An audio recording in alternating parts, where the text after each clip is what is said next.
Hoy les vamos a hablar sobre la corteza cerebral. Es importante que antes de poder adentrarnos a todo lo que vendría siendo la corteza, conozcamos de primera forma los surcos y circunvoluciones que existen en el cerebro. Ahora, el ser humano presenta numerosos surcos o cisuras o fisuras y circunvoluciones, o también llamados giros, y esta función o esta predisposición es para aumentar la superficie cortical precisamente dentro de un espacio craneal limitado. Los principales surcos van a separar los hemisferios cerebrales en lóbulos, como vendría siendo el surco lateral o cisura de Silvio, que vendría siendo este. Este es el surco lateral o de Silvio, que va a separar el lóbulo temporal situado por debajo de los lóbulos parietales y frontal. Y pues está el otro surco principal, que es el surco central, que vendría siendo este, que el surco central, o también llamado surco de Rolando, va a separar los lóbulos parietales y frontales entre sí. Algunos giros se van a asociar con actividades funcionales específicas, como el giro presentral, que está anterior al surco central de Rolando, y el giro poscentral, que está pues posterior al surco central de Rolando, ¿no? Entonces, el giro precentral puede estar asociado o está asociado al córtex motor, mientras el giro poscentral está asociado a un córtex sensitivo primario. Otros giros importantes, como serían los giros frontales y temporales superior, medio e inferior, van a servir como referencia anatómica del córtex cerebral. Entonces, aquí igual tenemos la ínsula, que la ínsula se considera el quinto lóbulo del córtex cerebral. Se va a situar internamente a la superficie cortical y se obtiene la vista de esta abriendo el surco lateral. Entonces, podemos destacar los principales surcos y giros que vendrían siendo mayormente, pues este es el surco central o surco de Rolando. Ese sería el giro precentral o la circunvolución precentral. Este es el surco precentral.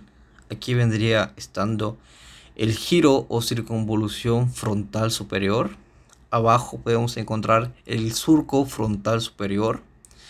Aquí podemos encontrar el giro o circunvolución frontal medio.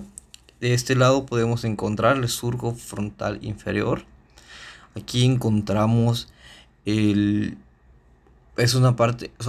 giro frontal inferior se divide en tres partes. Esta es la parte opercular, esta es la porción triangular y esta es la porción orbitaria, ¿no?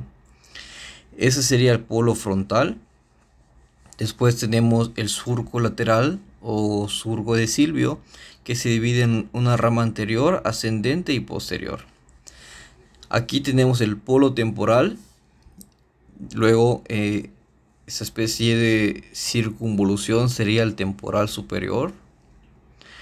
Aquí tenemos el surco del temporal superior, y obviamente abajo del surco del temporal inferior pues se encontraría el giro del temporal medio, y como ya sabemos pues aquí está el surco del temporal inferior.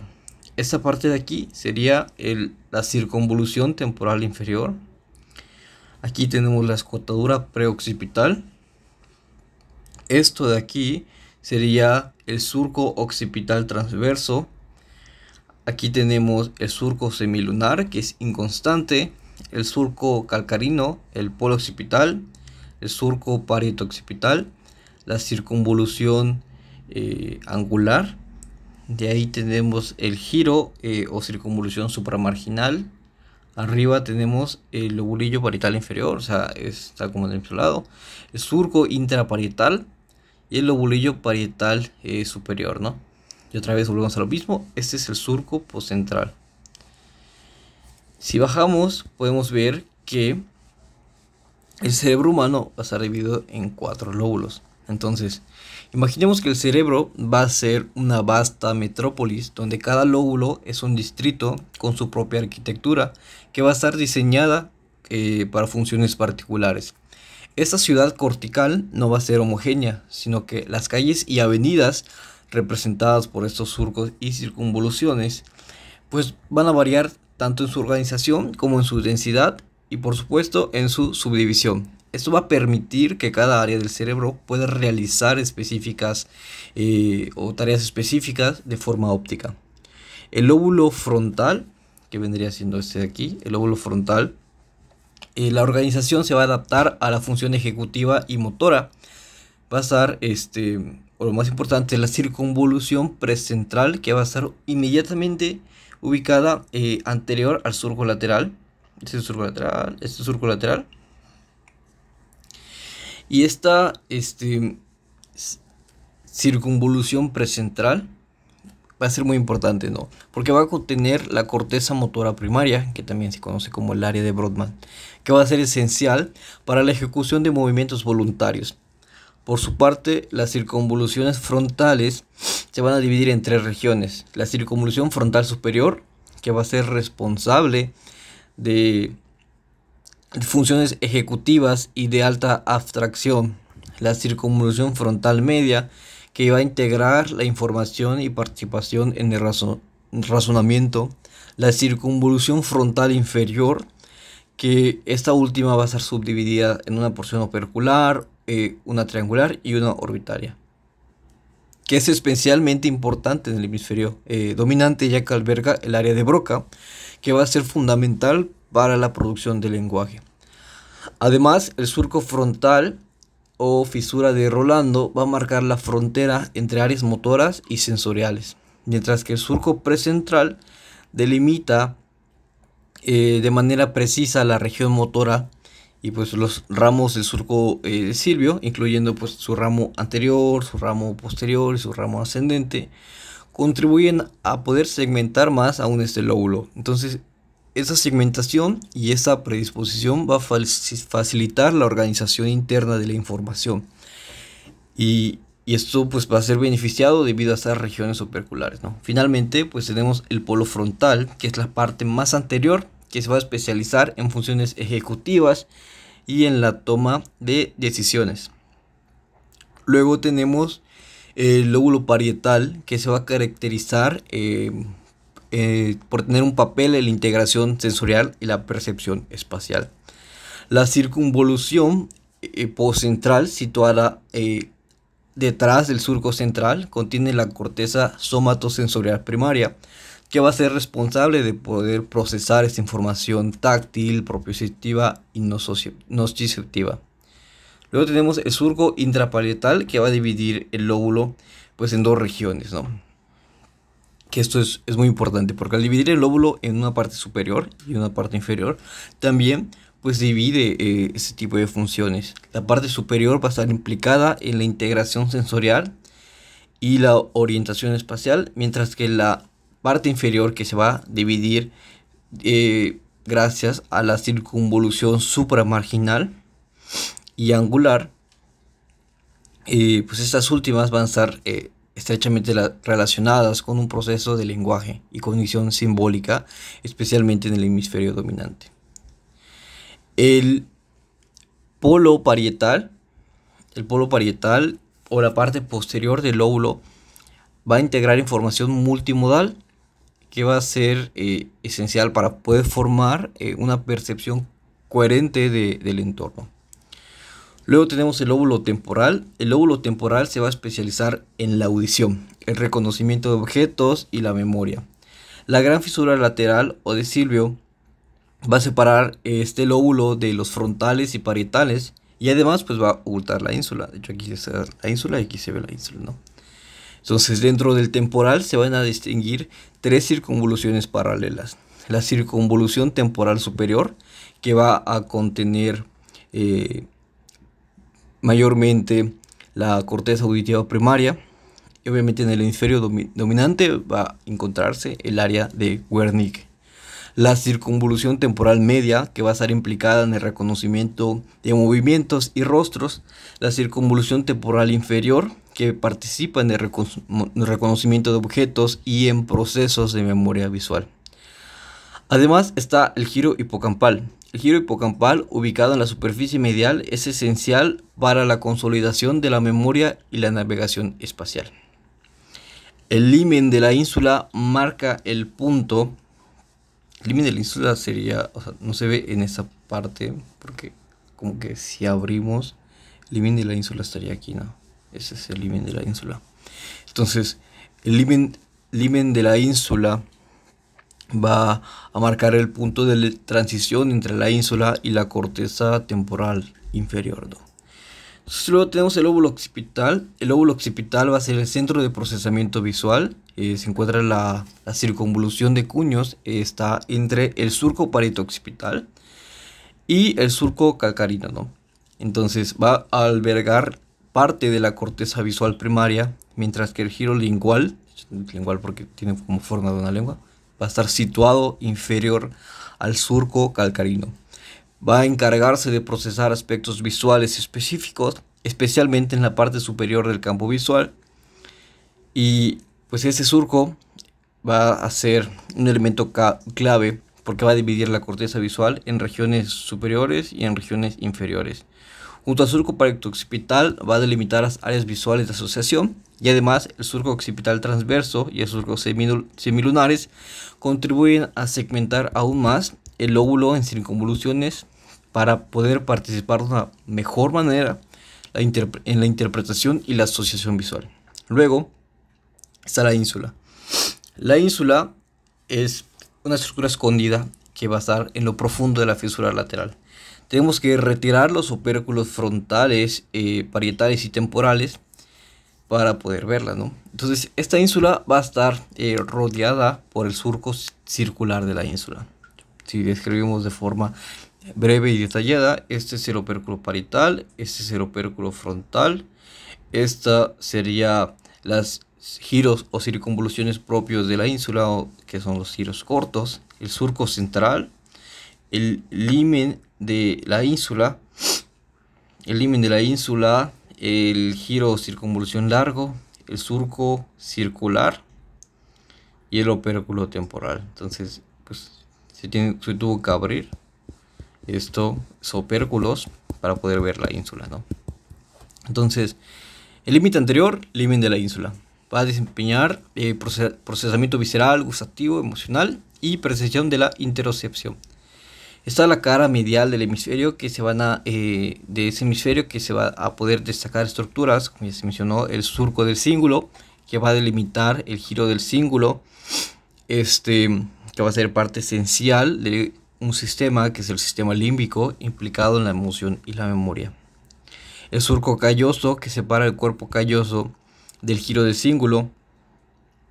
Y también tenemos el surco calloso marginal y el giro frontal medial, ¿no? Además, el lobulillo paracentral y precuña o lobulillo cuadrilátero en la parte medial del cerebro están implicados en la representación de la extremidad inferior y la integración visoespacial respectivamente.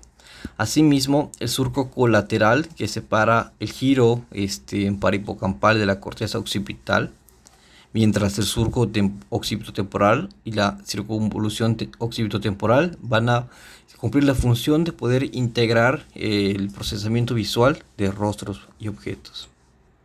Entonces, ahora ya por haber entendido esto, podemos hablar de una forma general la corteza cerebral. La corteza cerebral va a ser la capa más externa del cerebro. La va a recubrir por completo recubre por completo cada uno de los hemisferios y va a constituir el lugar donde van a ocurrir las funciones cognitivas superiores. Está compuesto principalmente por sustancia gris. De hecho, esa es la corteza cerebral. Tomamos una sección y aquí podemos observar pues una hemiceldilla de la corteza cerebral. Esta es la corteza, pues podemos apreciar que en su mayoría está compuesto por sustancia gris, la cual va a albergar los cuerpos celulares de aproximadamente 10 millones de neuronas con cerca de 50 trillones de sinapsis.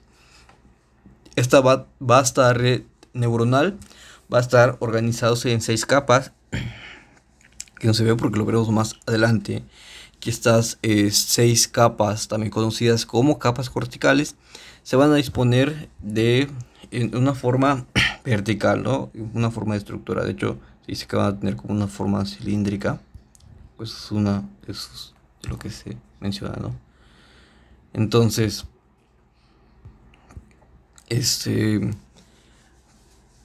pues la superficie de la corteza se incrementa notablemente gracias a la formación de los giros o circunvoluciones que van a aumentar el área de superficie sin necesidad de expandir significativamente el volumen del cráneo, ¿no? Porque si no hubiera estos giros y circunvoluciones, seríamos como una especie de megamente, ¿no? Entonces, estos giros, ya vistos anteriormente, que van a estar igual mencionados con anterioridad por surcos o fisuras, donde el grosor cortical pues menor puede ser tan delgado como 1.5 micrómetros, ¿no? Además de las neuronas, que no es milímetros, ¿no? Además, la corteza, o sea, además las neuronas van a estar compuestas por fibras nerviosas, que son axones y dendritas, células de soporte o neuroglia, que van a incluir a los astrocitos, que los astrocitos cumplen muchísimas funciones, los oligodendrocitos, que una de sus principales funciones es la producción de líquido cefalorraquídeo, y la microglia, ¿no? También va a poseer una red vascular que va a poder suministrar oxígeno y nutrientes esenciales a esas neuronas, ¿no? ¿Por qué? Porque va a tener una densa red capilar que suministra todos estos nutrientes que necesita, ¿no? Y a la vez poder desechar todos estos resultados metabólicos o pues que va secretando pues de forma fisiológica cada parte, ¿no? La materia gris que se encuentra en la capa externa del cerebro va a estar formada por cuerpos de células nerviosas, incluido su porción final de nervios llamados dendritas. Y las dendritas van a ser la parte de la célula nerviosa que recibe el mensaje químico de otra célula. La corteza cerebral es gris, obviamente, porque esa sección va a carecer de material graso. Esa es la principal diferencia entre una materia gris y una materia blanca, que es la mielina, ¿no? La mielina, que diferencia a la materia blanca, pues va a estar de ese color blanquecino debido a la cantidad de ácidos grasos generados para poder conducir esta información a través de los axones, ¿no? Y como ya sabemos, los principales lóbulos y surcos que debemos recordar es el surco central o surco de Rolando, que va a separar el lóbulo frontal del parietal. El surco lateral o de Silvio, que va a dividir los lóbulos temporales de los frontales y parietales. Y el lóbulo parieto-occipital, que va a marcar límite entre el lóbulo parietal y el occipital. Entonces, de forma breve, la corteza se organiza en 6 capas y pues tiene diferentes tipos de células nerviosas.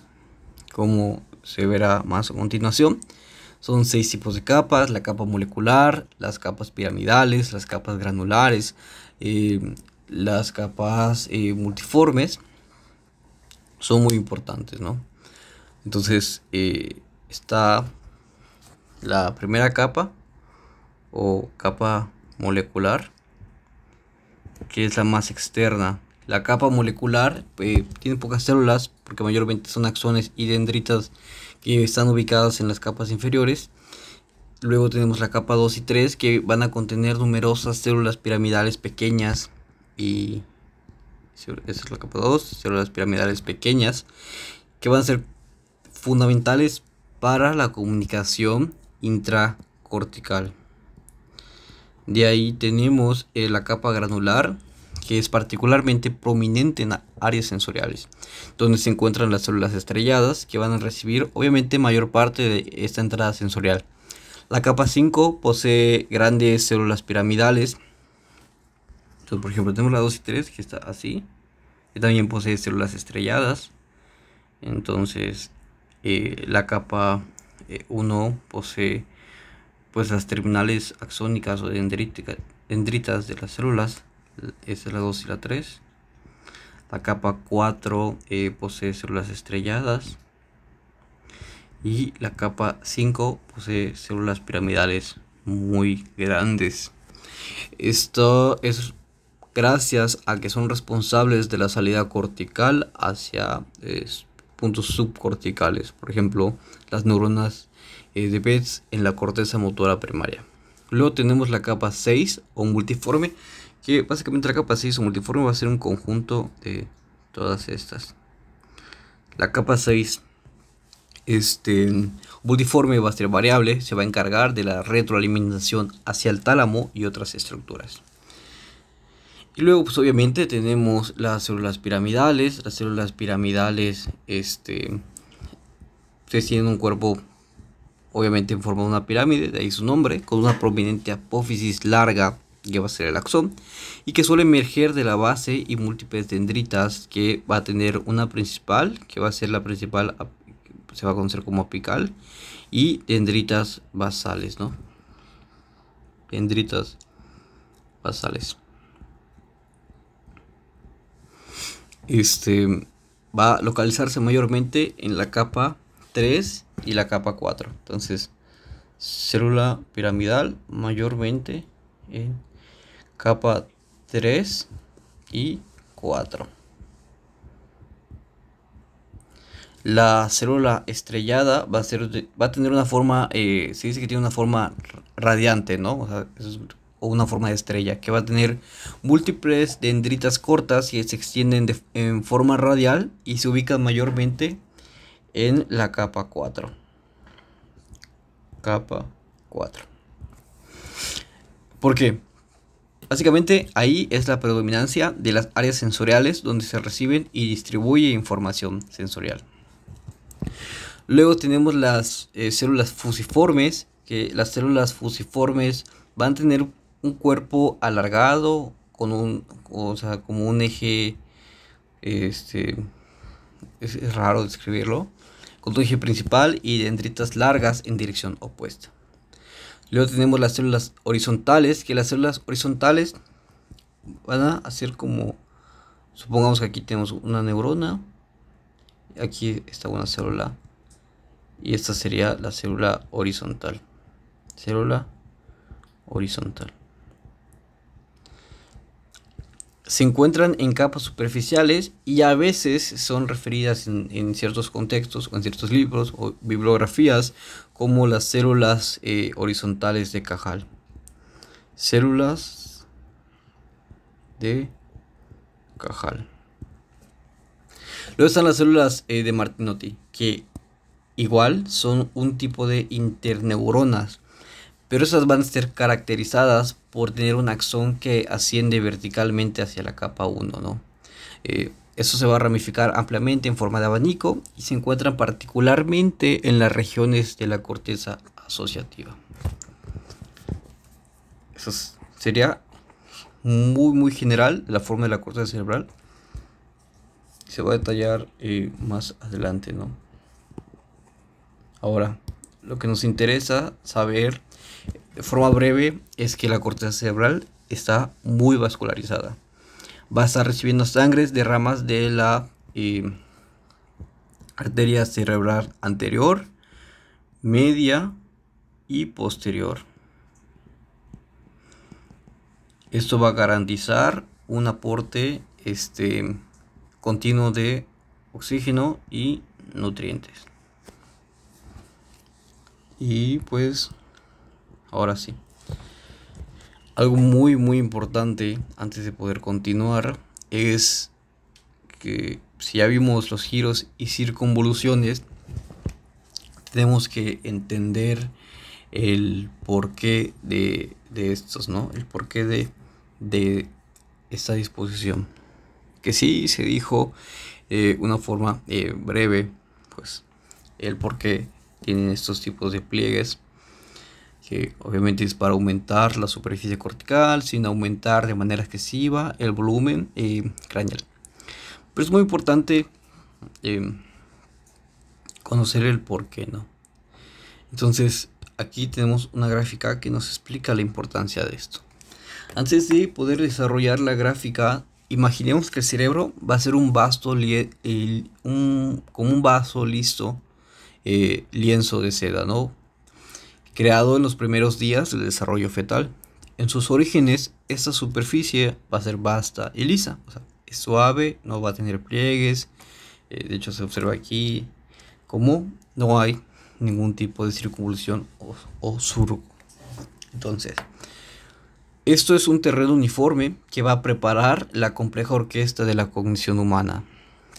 Conforme el embrión crece, que lo vamos a ver aquí, semana 24, semana 26, semana 28, semana 30, 32, 34, 37, 38 y 40, vemos un patrón característico, que es que las neuronas empiezan a proliferar, migrar y van a seguir estas carreteras marcando fibras radiales que van a actuar como andamios. Estas neuronas provenientes de zonas profundas del tubo neural se dirigen hacia la superficie en un movimiento ordenado y coordinado que va a dar lugar a la formación de toda esta corteza.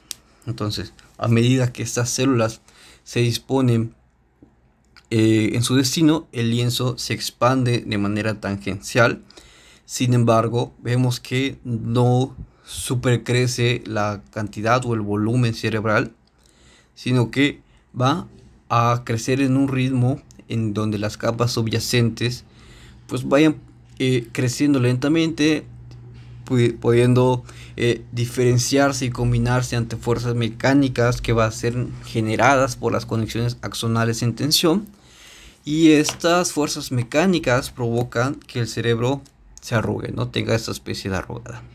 De esta manera el cerebro ya puede comenzar a plegarse, va a crear giros y surcos característicos para poder maximizar todo este espacio limitado que va a tener. Entonces, como si el propio lienzo se doblara para poder acomodar una orquesta cada vez mucho más numerosa. Ese proceso de girificación no va a ocurrir de forma aleatoria. Está meticulosamente organizado, donde algunas regiones, como por ejemplo aquellas encargadas de procesar la información sensorial, de hecho si vemos aquí como unas que están más arrugadas que otras, precisamente eso, esas secciones encargadas de información sensorial van a experimentar un plegamiento muy denso que va a permitir una mayor concentración de sinapsis y una rápida transmisión de la información proveniente de los sentidos, otras áreas como las motoras o asociativas, y desarrolla giros que facilitan esta comunicación a larga distancia, conectando áreas distantes del cerebro en un complejo muy entramado. Ahora, ya podemos describir la imagen. La imagen combina datos cuantitativos entre el volumen cerebral, que el volumen cerebral son los triángulos, y el área de la superficie cortical, que son los círculos. Esta apreciación es gracias a cortes de resonancia magnética del cerebro fetal en distintas semanas de gestación. Vemos cómo a medida que el feto va acercándose al término, la superficie cortical crece de forma notable y se pliega cada vez más. Eso es la girificación. Esta expansión y pliegue de la corteza. Entonces, eso nos evidencia, o estas cortes de RB nos muestra que sí, efectivamente, estos surcos corresponden a una relación de potencia, ¿no? De ley de potencia, que es una de las teorías. Es evidente como en las edades gestacionales tempranas el cerebro va a ser más liso y conforme va avanzando la gestación aparecen surcos y circunvoluciones más profundas. Este fenómeno es crucial para aumentar la capacidad funcional de la corteza cerebral en un espacio limitado. Vemos en la parte superior, pues tenemos el eje X, el eje Y. En el eje X nos muestra la edad gestacional en semanas, desde aproximadamente la semana 24 hasta la semana 40.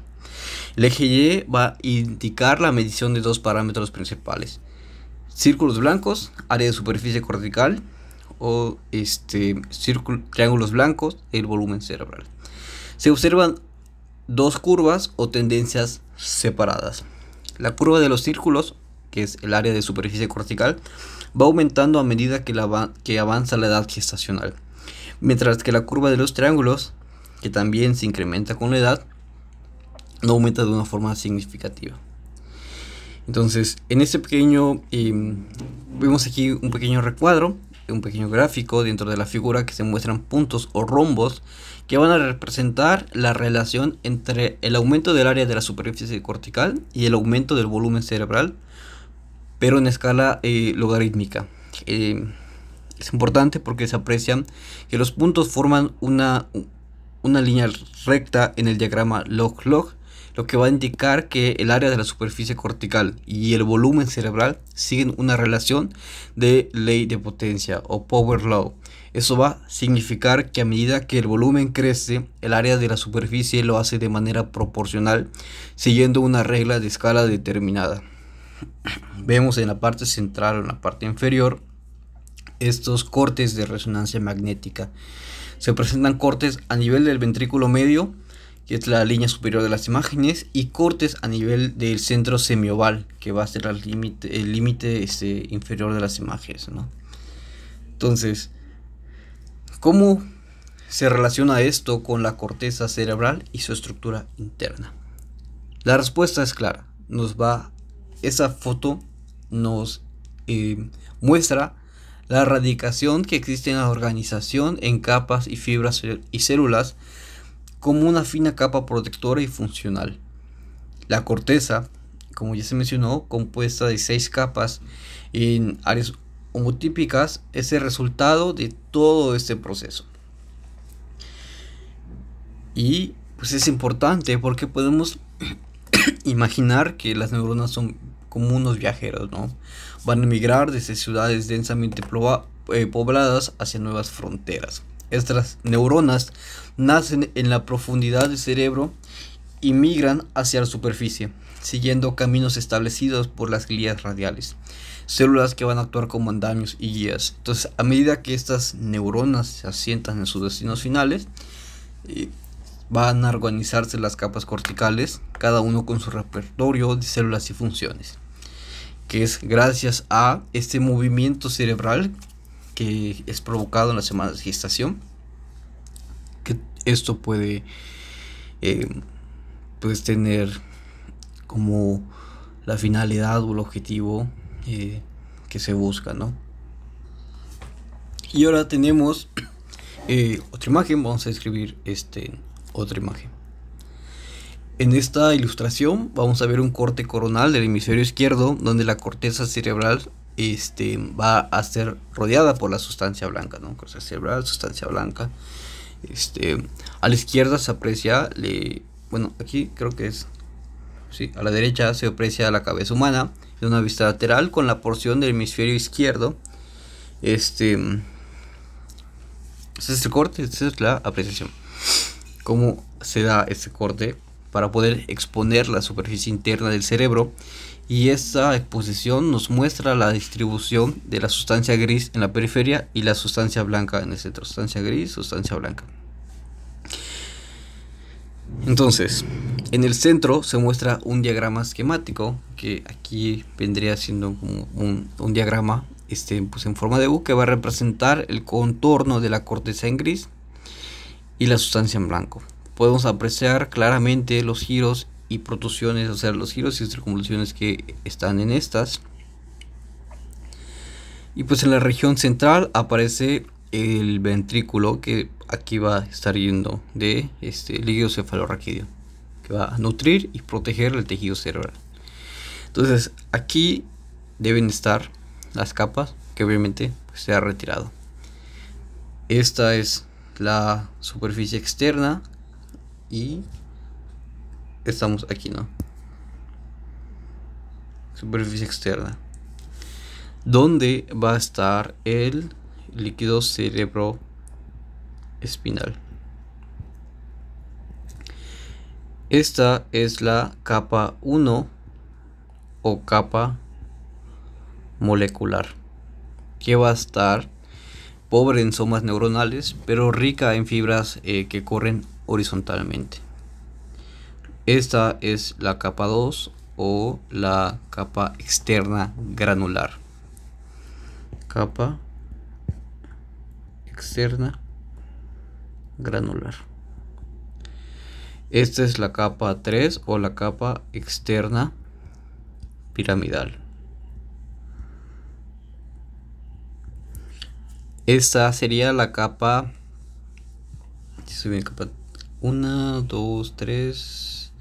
Esta sería la capa interna granular interna. Esta sería la capa piramidal interna.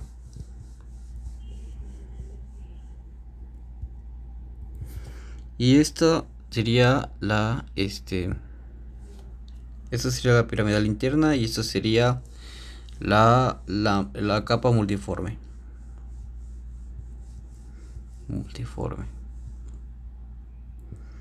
Ya todo esto de aquí es o sea, lo que está abajo de aquí es sustancia blanca.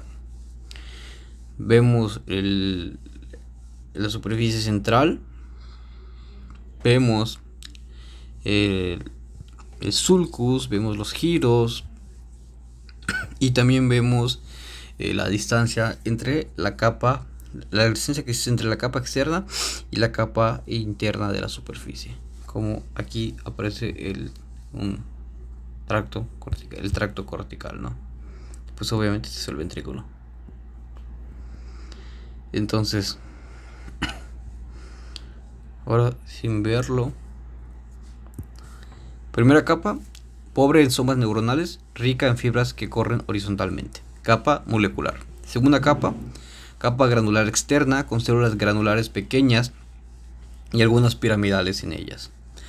Que es la capa 3, que es la piramidal externa, predominantemente con células piramidales de tamaño medio, importante en conexiones córtico-corticales. La lámina 4 o granular interna, abundan células estrelladas o granulares que son clave en la recepción de aferencias sensoriales, por ejemplo las del tálamo. La capa 5, que va a ser la piramidal interna, va a albergar las células piramidales grandes cuyos axones se proyectan hacia regiones subcorticales, como lo sería la del tronco encefálico, la de la médula espinal, etc. Y luego tenemos la capa 6 o la multiforme, que va a ser una mezcla diferente de todos esos tipos de neuronas y que va a funcionar mayormente como proyecciones de retroalimentación.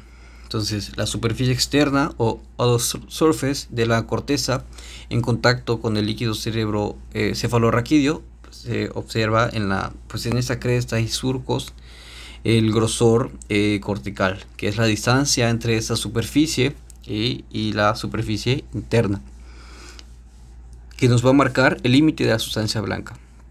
Varía entre de 1.5 a 4.5 milímetros según la región. Y de ahí ya podemos pasar a las células nerviosas de una forma más amplia, ¿no? Esta es la célula horizontal, célula estrellada, células piramidales, célula fusiforme y células de Martinotti. Ya más o menos conociendo esto, a ver, vamos a ver. Célula horizontal.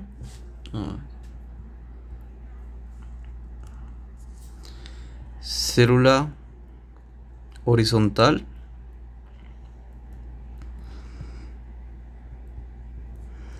Célula de Martinotti. Célula estrellada. Célula fusiforme y células piramidales.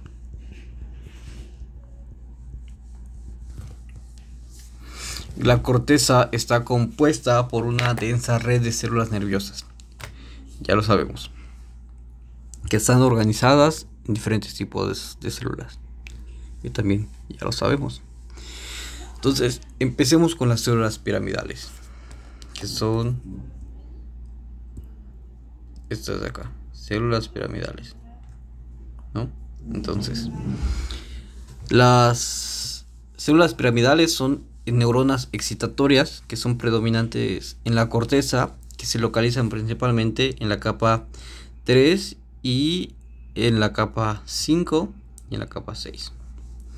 Estas células poseen un cuerpo celular en forma de pirámide, de ahí su nombre, con una larga dendrita apical que se extiende hacia la superficie cortical y varias dendritas basales, que son esenciales para poder transmitir señales a largas distancias y van a formar la columna vertebral de las redes de proyección cortical. Entonces miden entre 10 y 50 micrómetros y hay unas células piramidales grandes. Esas células piramidales grandes son conocidas como las células de Betz, que pueden alcanzar hasta 120 micrómetros de diámetro. Esas células de Betz se encuentran en el giro precentral del lóbulo temporal y van a ser cruciales para la función motora y la transmisión de señales a larga distancia. Entonces, pongamos que eso es lo normal. Vemos, no sé, una aquí. Normal, 10 y 50. Entre 10 y 50. Luego vemos una enorme, que es 120 micrómetros de diámetro. Como ya se mencionó, esas células de Betz presentes en el giro precentral del lóbulo frontal son esenciales y van a tener desde el vértice de cada célula piramidal va a estar orientado hacia la superficie de la pia madre y se va a extender una dendrita apical gruesa que asciende a través de todas estas capas corticales, emite ramificaciones colaterales. Emitir ramificaciones colaterales pues durante su trayecto ayuda a poder esparcir estas sinapsis excitatorias, y en los ángulos basales de cada cuerpo celular van a surgir pues estas dendritas, ¿no?, que se van a extender lateralmente en el neuropilo circundante, ¿no? Así. Neuropilo circundante. Entonces, dendrita apical se origina en el vértice del cuerpo celular, se extiende de forma vertical hacia la pia madre, presenta ramificaciones colaterales en su trayecto que permite esa integración de información proveniente de diversas áreas corticales y subcorticales. Dendritas basales que surgen de los ángulos inferiores del cuerpo celular, extendiéndose lateralmente dentro del neuropilo, y están salpicadas de numerosas espinas dendríticas que constituyen sitios sinápticos para la recepción de señales axónicas. El axón va a emerger de la base del cuerpo celular y puede permanecer en la corteza como fibras de asociación o penetrar en la sustancia blanca formando fibras de proyección o comisurales, enviando señales a larga distancia. La principal función de estas células piramidales es el poder ser las principales neuronas excitatorias de la cabeza, utilizando glutamato como neurotransmisor, y su larga dendrita apical, como ya se mencionó, le permite integrar información de diferentes capas y regiones, mientras que su axón, que emerge de la base del cuerpo celular, puede proyectarse hacia las capas más profundas y penetrar en la sustancia blanca, formando fibras de proyección, de asociación o comisurales, que va a conferirles el rol esencial de la comunicación integral y de la modulación cortical global. La generación o alteración de estas células, incluidas las de Betz, se van a relacionar con patologías como la esclerosis múltiple, la esclerosis lateral amiotrófica y ciertas epilepsias. Okay. Las células estrelladas o granulosas especialmente van a ser prominentes en la capa 4. Estas neuronas tienen una morfología radiante de forma poligonal o estrellada, y eso le va a dar una apariencia granulosa. Se van a caracterizar por la ausencia de una dendrita apical larga. Bueno, sus cuerpos celulares son alrededor de 8 micrómetros. Las células estrelladas van a ser pequeñas y poligonales, y es por eso que se les suele llamar células granulosas, ¿no?, por su tamaño.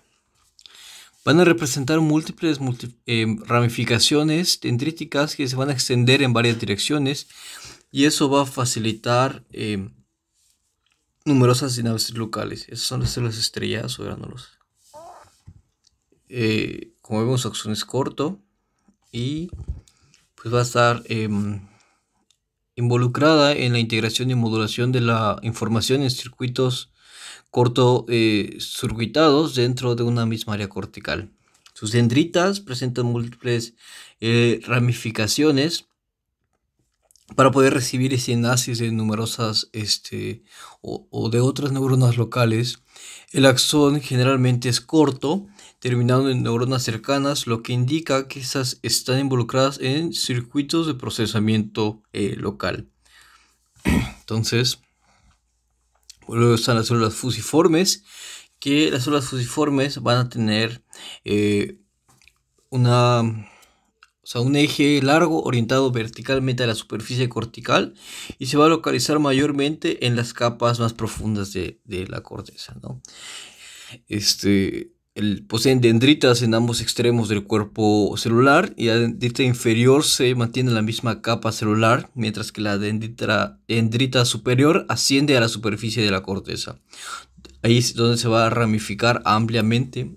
El axón emerge de la parte inferior del cuerpo celular y sigue un trayecto paralelo a la superficie cortical. Esto facilita la conexión con otras células de la misma región o con áreas adyacentes. Entonces, las dendritas surgen de ambos polos. La dendrita inferior permanece en la misma capa. La dendrita superior asciende hacia la superficie de la corteza, donde se va a ramificar. Axón se origina en la parte inferior. En algunos casos también se puede proyectar lateralmente a la superficie cortical y va contactando con las dendritas de las células piramidales, ¿no? Luego tenemos a las células horizontales, o también llamadas de Cajal. Son células de Cajal porque fueron descritas originalmente por Santiago Romón y Cajal. Se disponen de una forma horizontal, involucradas en la integración de información dentro de una misma área cortical.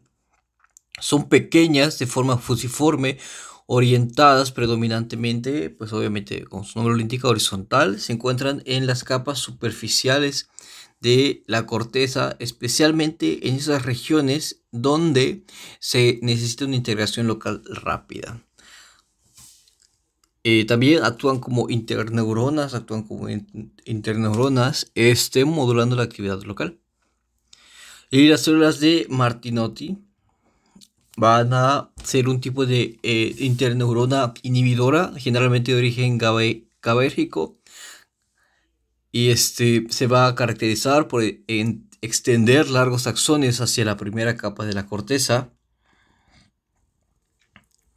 y esas células son multipolares, se encuentran dispersas por todas las capas de la corteza, como se puede apreciar aquí. Su trayecto axonal es que estas células del axón se va a dirigir hacia la superficie de la piel madre para ramificarse en todas las capas de la corteza, ¿no? Sus ramas colaterales son generadas durante su ascenso, que permiten la modulación de actividades locales en niveles intermedios.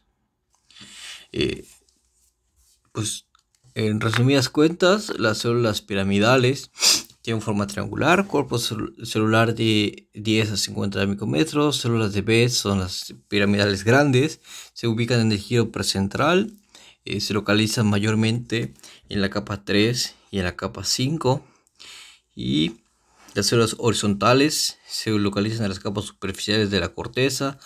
Tienen una orientación horizontal, son pequeñas y fusiformes.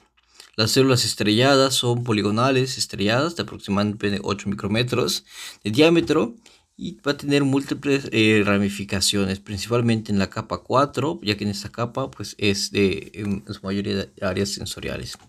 Las células fusiformes son de forma alargada o en uso, van a tener un eje largo vertical y dendritas que van a emerger de ambos polos, superior e inferior.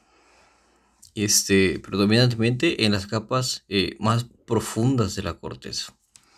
Y las células de Martinotti son pequeñas, multipolares, tienen dendritas cortas, pero el axón es largo y va a ascender hacia la superficie con ramas colaterales. Distribuida en todas las capas que se destaca más su presencia en áreas asociativas, ¿no? Y podemos ver pues más de lo mismo. Podemos ver que estas de aquí sería la célula horizontal. Esta, la B, sería la célula de Martinotti. La C sería un tipo de célula que es la célula en candelabro, pues tiene forma de un candelabro. Vemos la D es la granular no espinosa. La E es la granular espinosa. La F es la célula estrellada, o también granular. La G es la célula piramidal, la célula piramidal ubicada entre las capas 1 a la 3. La H es la célula de asociación piramidal pequeña.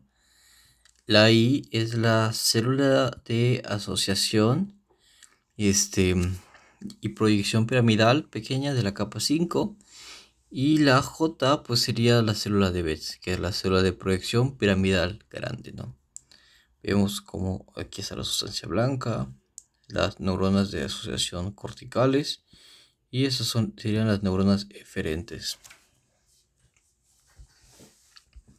Y ahora, hablemos sobre las fibras nerviosas.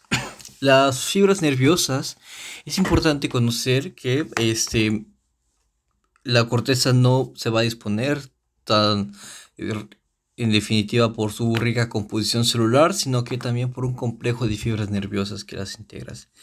Estas fibras se van a disponer de forma radial y tangencial, con dos patrones complementarios que van a permitir la transmisión de la información a lo largo y lo ancho de la corteza. Esta imagen va a enfatizar cómo las neuronas se organizan en capas, como ya lo vimos anteriormente, y cómo son las conexiones aferentes las que llegan y eferentes las que salen, ¿no? Van a atravesar esas capas para poder transmitir la información en el cerebro. Es un corte tridimensional de la corteza que enumera las capas. Las flechas hacia arriba representan las fibras aferentes que ascienden a capas como la 4, que va a ser especializada en recibir información sensorial. A menudo estas aferencias provienen del tálamo y otras áreas corticales. Van a llegar a la corteza, mientras que las fibras horizontales o hacia abajo simbolizan las eferentes, saliendo principalmente de las células piramidales, que son las que están en rojo, de las capas 5 y 6, que van a ser encargadas de enviar señales a otras regiones cerebrales o a la médula espinal. Conectan la corteza con áreas subcorticales, siendo esenciales para el control motor, la modulación sensorial y la regulación de funciones superiores. Observamos cómo las neuronas piramidales tienen dendritas que se extienden a lo largo de la primera capa y axones descendentes, en contraste con las interneuronas, que están representadas de verde y de negro, que son más pequeñas. Modulan la actividad de esas células piramidales y mantienen un equilibrio entre la excitación e inhibición. Cada capa cumple una función particular. La capa 4 recibe aferencias sensoriales. La capa 3 envía y recibe proyecciones córtico-corticales. La capa 5 genera proyecciones a estructuras subcorticales. Y además, si bien la imagen muestra las capas de forma horizontal, la organización funcional de la corteza es en columnas verticales, de manera que cada columna integra y procesa información de forma conjunta a través de todas las capas. Esta ilustración nos permite entender cómo la corteza va a integrar y procesar, además de transmitir información del razonamiento, la memoria y el control motor. Ahora, tenemos las fibras radiales, o que van a, pues obviamente también se conocen como organización radial. Las fibras radiales se disponen en ángulos rectos respecto a la superficie cortical y son la columna vertebral de la comunicación vertical entre las distintas capas de la corteza. Se extienden desde las capas profundas hacia la superficie y van a seguir un trayecto perpendicular a la pía madre. Estas fibras incluyen fibras aferentes y eferentes de la corteza, que van a recibir información sensorial proveniente del tálamo y la van a distribuir a través de las capas corticales. Aquellas que entran son las aferentes, o las que salen son las eferentes. Se organizan de esa forma para poder permitir la conexión entre áreas corticales y subcorticales. Luego tenemos a los axones de las células piramidales. Estas células tienen una morfología muy distinta porque van a enviar sus axones desde la base del cuerpo celular hacia la corteza y se incorporan a la sustancia blanca. Así, aquí vemos cómo se incorporan a la sustancia blanca. Se convierten en fibras de proyección eferentes. Por ejemplo, en el caso de las células piramidales, sus largos axones permiten la comunicación a distancia, lo que es crucial para poder integrar la información de áreas distintas como la corteza prefrontal con la corteza motora sensorial. Las fibras radiales son también responsables de la transmisión de señales que viajan desde la corteza hacia las regiones subcorticales, participando en circuitos que regulan tanto funciones motoras como cognitivas. Luego tenemos a las fibras de asociación y comisorales, que además algunas fibras radiales pues integran información de áreas homotípicas, es decir, homotípicas que pues tienen diferentes tipos de capas, ¿no? De ambos hemisferios o dentro del mismo hemisferio. Luego tenemos a las fibras tangenciales. Es muy importante. Van a estar especialmente en la capa 4 y en la capa 5. Se organizan de forma colateral y terminan en fibras aferentes. Esas células están distribuidas en las capas superficiales y van a enviar procesos que se van a extender lateralmente, facilitando la comunicación dentro de la misma área cortical. Las fibras tangenciales se agrupan en estructuras conocidas como bandas de Bailhacher. La banda de Bailhacher externa se ubica en la capa 4 y es particularmente prominente en áreas sensoriales, especialmente en la corteza visual, donde esta banda se va a conocer como estría de Hinari, debido a su apariencia notablemente gruesa y visible a simple vista, razón por la cual la corteza visual pues a menudo se denomina corteza estriada. Esta estría es esencial para la recepción y procesamiento de la información visual, ya que va a representar la alta densidad de terminaciones de las fibras talamocorticales que llevan señales desde el tálamo. Y luego está la banda 5, que la banda 5 que se encuentra en la capa 5 y es la banda de Bailhacher interna. Situada, pues obviamente en la capa 5, como se mencionó con anterioridad, participa en la transmisión de información de áreas motoras y asociativas. Facilita la comunicación lateral entre distintas columnas y regiones corticales, y eso nos va a reflejar la alta densidad de las terminales sinápticas que reciben proyecciones del tálamo, ¿no? Como las talamocorticales y de otras áreas. Ahora tenemos esta imagen. En esta imagen podemos observar 4 columnas verticales. Cada una responde a un tipo de corteza. Está la corteza somatosensitiva, la corteza de asociación, la corteza motora y otra sensitiva, como podría ser un ejemplo la visual, ¿no? Visual. Cada columna, ya sabemos, se divide en 6 capas, representadas en distintos colores, como amarillo en las superficiales, azul en la capa 4 y rosado en las capas 5 y 6. En cada columna se aprecia la distribución y grosor de cada capa cortical. Los tipos de células características, pues se aprecian también las aferentes, las eferentes, que muestran las conexiones que llegan o salen de la corteza y proyecciones moduladoras, por ejemplo, los axones noradrenérgicos o serotoninérgicos que atraviesan múltiples capas, ¿no? La corteza somatosensitiva exhibe una capa 4 muy desarrollada. De hecho, vemos la diferencia entre estas. Es una capa muy desarrollada, ya que aquí llegan numerosas aferencias sensoriales del tálamo. En cambio, la corteza motora se caracteriza por una capa 5 muy gruesa, con grandes neuronas piramidales que proyectan axones a la médula espinal para controlar el movimiento. La corteza de asociación pues mantiene un equilibrio para poder integrar toda esa información en los procesos cognitivos superiores. Y finalmente la otra corteza, que podemos tomar el ejemplo como la corteza sensitiva visual, que es esta, presenta igual una capa 4 muy importante porque es sensitiva y eso le permite poder recibir información específica, ¿no? Cada capa cumple una función particular o forma de síntesis y de forma para recordarlo rápidamente. La capa 1 integra y modula señales. Capa 2 y 3 participa en las conexiones corticales. Capa 4 recibe aferencias talámicas. Capa 5 emite proyecciones motoras. Y capa 6 contribuye a la retroalimentación del tálamo.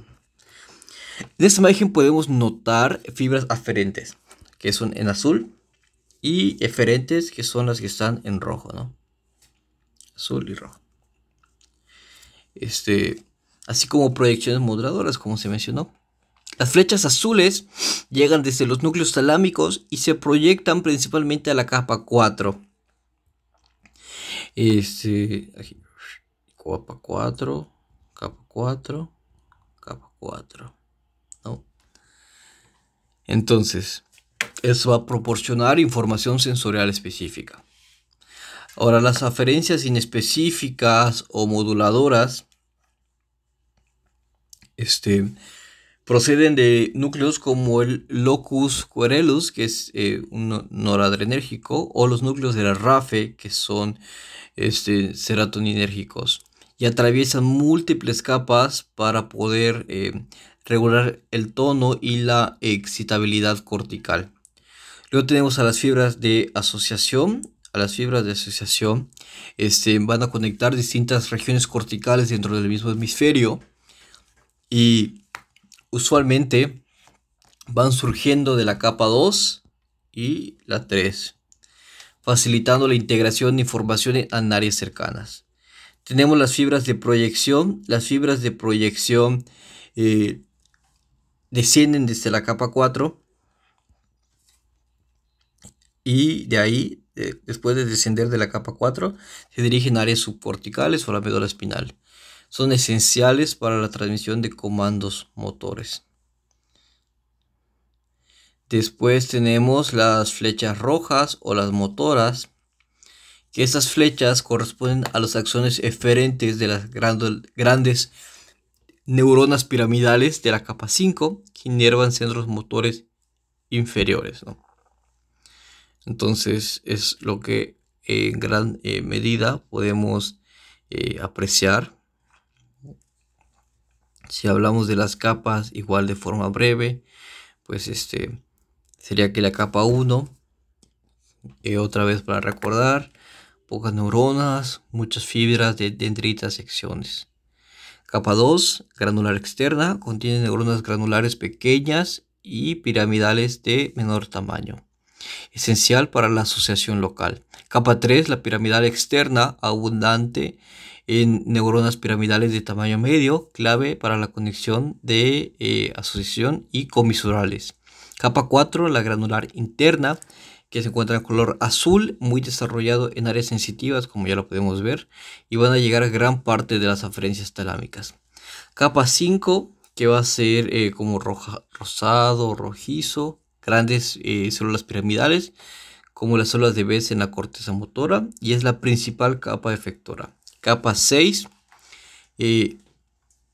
igual como tiene una tonalidad rara, como grisácea tal vez, Contiene células piramidales más pequeñas, fusiformes y otros tipos. Y va a enviar proyecciones de retroalimentación al tálamo. Pues debajo de esta capa se encuentra la sustancia blanca, que ya sabemos que la sustancia blanca está conformada por axones mielinizados que conectan la corteza con otras zonas del encéfalo y la médula espinal.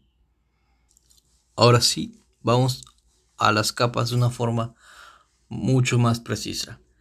Ya sabemos que la corteza cerebral se organiza en capas que difieren de densidad y organización, que esta organización pues es vital para poder cumplir las variaciones regionales que van a tener en distintos tipos de áreas, ¿no? Como el área sensorial, la motora y la asociativa. La capa 1, la capa molecular o capa plexiforme, es la más superficial de la corteza, como apreciamos aquí. Está en contacto directo con la pía madre y se caracteriza por estar casi exclusivamente formada por una densa red de fibras orientadas tangencialmente, y esas fibras incluyen dendritas apicales de las células piramidales y células fusiformes, las axones y de las células estrelladas y de Martinotti, cuyas ramificaciones contribuyen a la comunicación intracortical, fibras aferentes procedentes del tálamo, por ejemplo, de proyección talamocortical, así como las fibras comisurales que cruzan de un hemisferio a otro. Ocasionalmente, no siempre, se observan células horizontales de Cajal, dispersas entre las fibras, las cuales, que a pesar de ser poco numerosas, participan en la modulación sináptica local. Esta red de fibras permite, en cierta forma, pues poder llevar a cabo numerosas sinapsis, ¿no? Facilitando la transmisión de señales. De ahí tenemos la capa granulosa externa. Debajo de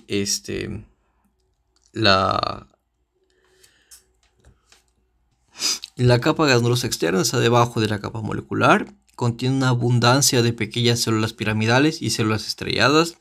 Estas células con cuerpos celulares de tamaño pequeño tienen sus dendritas terminando en la capa molecular, donde van a establecer sinapsis con otras neuronas, mientras que sus axones se proyectan hacia las capas más profundas. Tenemos luego la capa piramidal externa, que la capa piramidal externa está compuesta principalmente por células piramidales, cuyo tamaño aumenta progresivamente desde la superficie hacia lo profundo de la capa.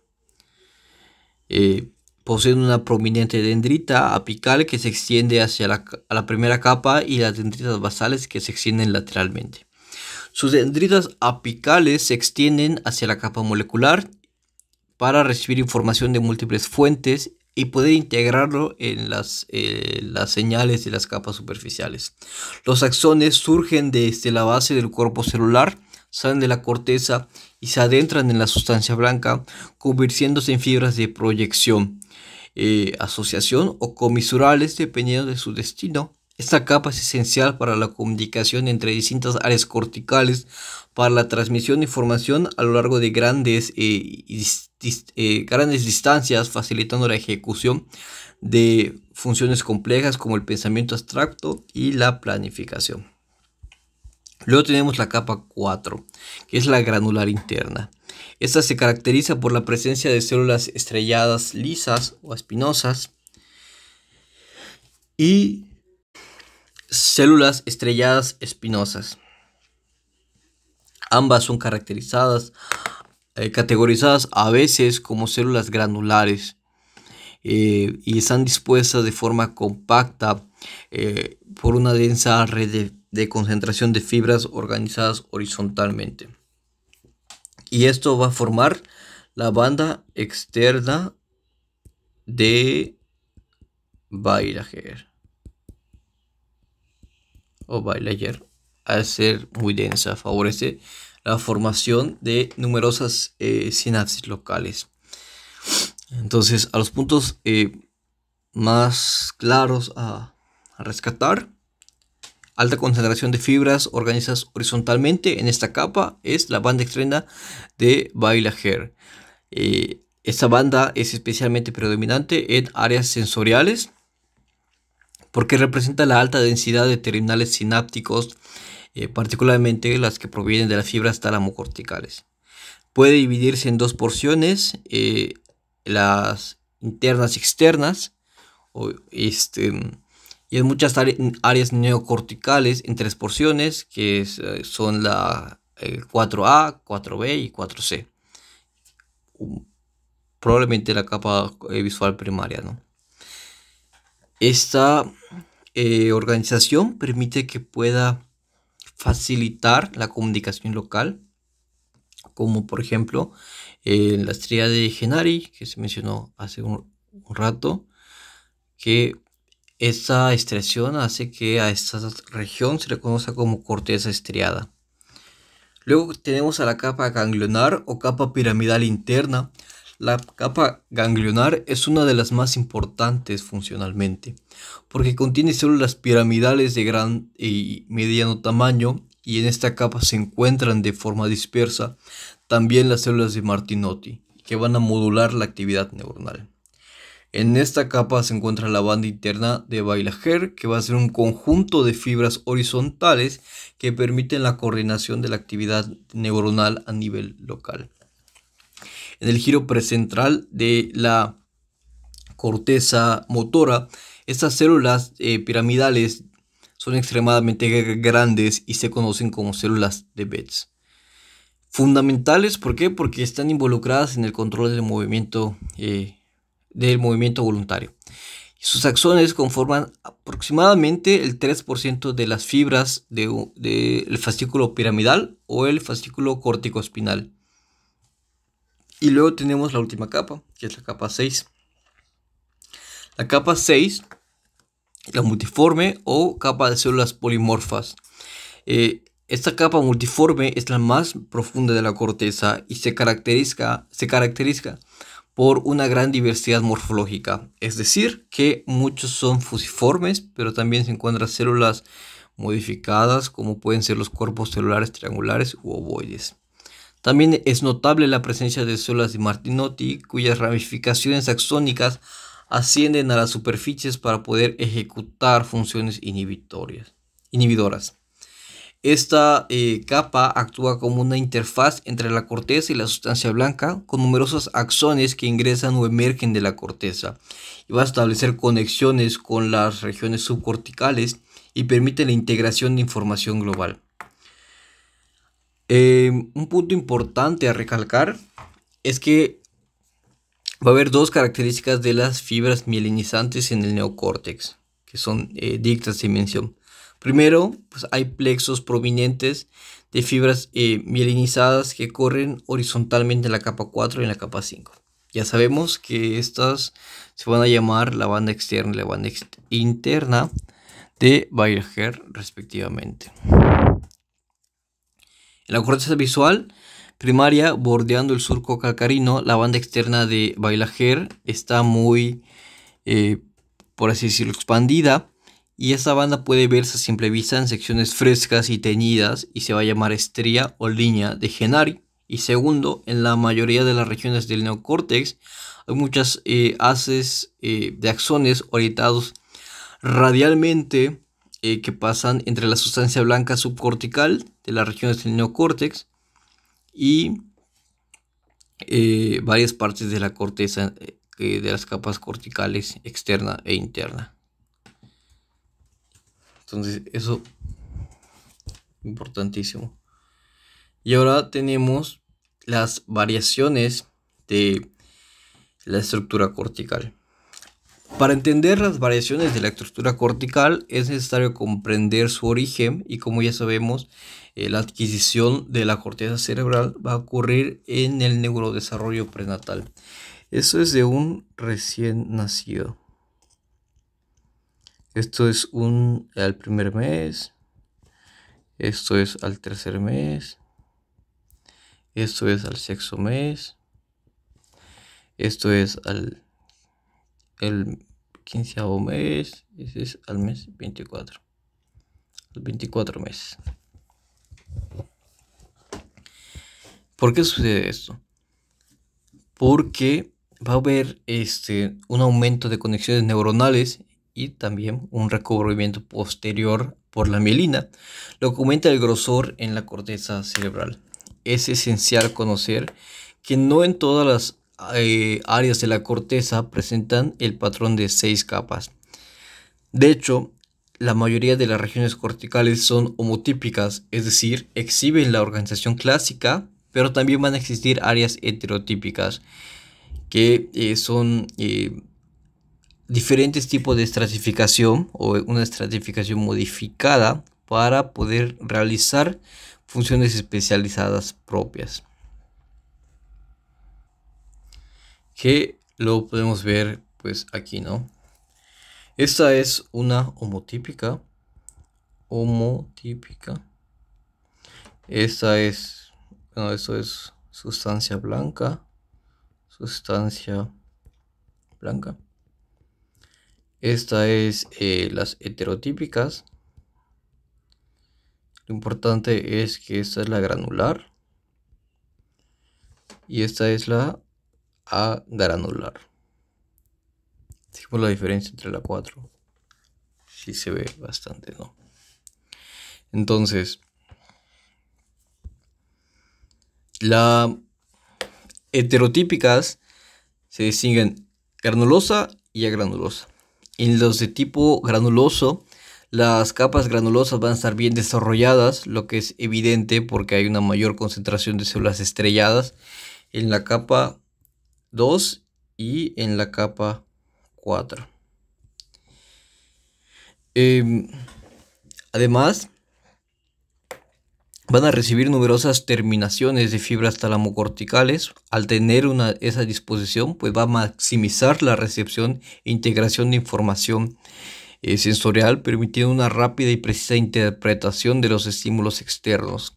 Esta densidad sináptica facilita la integración y el procesamiento de la información sensorial, característica muy esencial en regiones como el giro postcentral, el giro temporal superior y partes del hipocampo. Por otro lado, las 3 y la capa 3 y 5 no van a estar muy bien definidas, como lo vemos en este lado. Y en muchos casos se fusionan en una capa intermedia predominantemente granular. Eso refuerza la capacidad de esas regiones para poder procesar señales sensoriales de forma muy precisa y rápida. En contraste a esas células, pues tenemos las cortezas de tipo granuloso, que es como un switch. Se caracteriza por una pobre diferenciación de las capas 2 y capa 4 y son prácticamente ausentes o muy poco desarrolladas. Van a predominar células piramidales de gran tamaño de distribución compacta en la capa 3 y en la capa 5. Es lo que es estrechamente relacionado a su principal función, que es la generación de un elevado número de fibras eferentes. Estas fibras son esenciales para poder transmitir señales motoras y ejecutar funciones que requieren un movimiento preciso, como ocurre en el giro precentral y otras áreas del lóbulo temporal, como la corteza premotora y la corteza motora suplementaria. La ausencia de una capa granular bien definida en esas regiones permite que haya una mayor conectividad o concentración de neuronas de proyección, y eso va a facilitar la comunicación a larga distancia con distintas áreas corticales y subcorticales. O sea, es decir, optimiza la función motora. Y de ahí, pues vamos a lo más importante, ¿no? Bueno, no es lo más importante, pero sí es relevante. Tenemos a las clasificaciones de la corteza cerebral. Esto en verde es el paleocórtex o la paleocorteza. Esto como amarillo fuerte es la proisocorteza. En amarillo tenemos la isocorteza o neocorteza.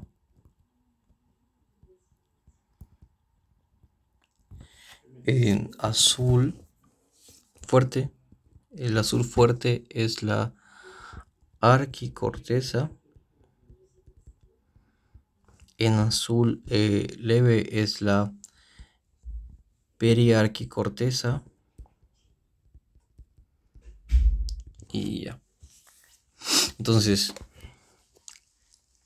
la isocorteza es evidente, son evidentes las 6 capas, ¿no? Como la corteza sensorial primaria, que se denomina corteza homotípica, eso ya lo sabemos, pero también está la corteza heterotípica. Entonces la corteza se va a clasificar según su historia evolutiva y su organización laminar. La alocorteza es corticalmente más antigua. Presenta una estructura laminar reducida generalmente en la capa 3 y la capa 5. Dentro de la corteza se agrupan dos subdivisiones clásicas. Entonces vamos a escribir acá alocorteza. Se subdivide en arquicorteza y paleocorteza. La arquicorteza está asociada principalmente a la formación hipocámpica y estructuras adyacentes esenciales para poder o para funciones de memoria y navegación espacial. La paleocorteza está relacionada con un procesamiento olfativo que va a comprender áreas como la corteza insular rostral, la corteza piriforme y la corteza olfatoria primaria. Luego tenemos a la neocorteza, que va a ser corticalmente más reciente y de mayor expansión en el ser humano, con la clásica organización de 6 capas en base de las funciones cognitivas superiores. Entre esas dos grandes características se van a ubicar ciertas zonas de transición que exhiben características intermedias, las cuales se van a denominar proisocorteza, que va a ser fundamental para el poder de la proisocorteza. Va a ser fundamental para áreas transicionales entre la alocorteza y la neocorteza, que se empieza a observar el desarrollo de la laminaridad isocortical, a menudo en la capa 4 en formación. Y luego tenemos la periarquicorteza, que es un término que se utiliza para poder designar regiones contiguas como la arquicorteza, en las que la organización laminar es intermedia entre el patrón ancestral, es decir, 3 capas, y el patrón isocortical, que son 6 capas. Esas serían las clasificaciones de la corteza cerebral. Y por último están las columnas verticales, que son las unidades funcionales de la corteza cerebral. Describiendo esta imagen podemos observar 2 columnas verticales representadas como cilindros que van a albergar las 6 capas de la neocorteza, que es capa 1, capa 2, capa 3, capa 4, capa 5, de superficial a profunda. A la derecha se ilustra una columna despejada para enfatizar la anchura que pueden tener estos, aproximadamente de 0.5 a 1.0 milímetros, ¿no?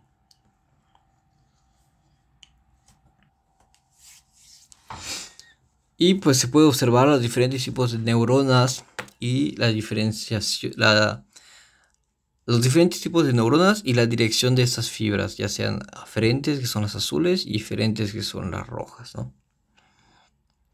Entonces cada columna vertical se extiende a través de las 6 capas, conformando un cilindro de 0.5 a 1.0 milímetros de diámetro.